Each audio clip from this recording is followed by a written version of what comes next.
Hello, ഇന്ന് നമുക്ക് ചെമ്മീൻ വെച്ചിട്ട് ഒരു ഐറ്റം ഉണ്ടാക്കാം. ചെമ്മീൻ തോരനെന്നോ ചെമ്മീൻ പീര പറ്റിച്ചതെന്നോ എന്ത് വേണമെങ്കിലും ഇതിനെ നിങ്ങൾക്ക് വിളിക്കാം. ഉണ്ടാക്കാൻ വളരെ എളുപ്പമാണ്. കഴുകി വൃത്തിയാക്കി വെച്ചിരിക്കുന്ന ചെമ്മീൻ ഒരു ചട്ടിയിലേക്ക് ഇട്ടിട്ട് ആവശ്യത്തിന് വെള്ളവും 2 പച്ചമുളകും കുറച്ച് മഞ്ഞൾപ്പൊടിയും കുറച്ച് ആവശ്യത്തിന് ഉപ്പും കൂടി ഇട്ടിട്ട് വേവിക്കാൻ വേണ്ടി വയ്ക്കുക.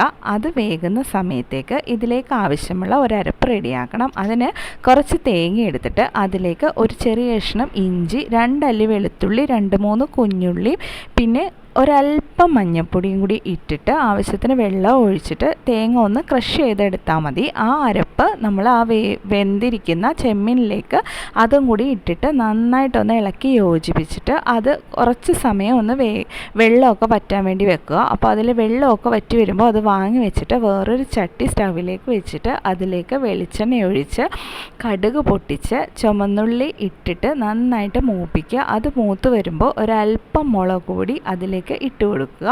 അത് നന്നായിട്ട് മൂത്ത് വരുമ്പോൾ വേവിച്ച് വെച്ചിരിക്കുന്ന ചെമ്മീൻ എടുത്തിട്ട് അതിലേക്ക് ഇട്ടിട്ട് നന്നായിട്ടൊന്ന് ഇളക്കി യോജിപ്പിച്ച് ഒരു 2-3 മിനിറ്റ് കഴിയുമ്പോൾ വാങ്ങുക. ഇത്രയേ ഉള്ളൂ. വളരെ എളുപ്പമാണ്, വളരെ ടേസ്റ്റ്.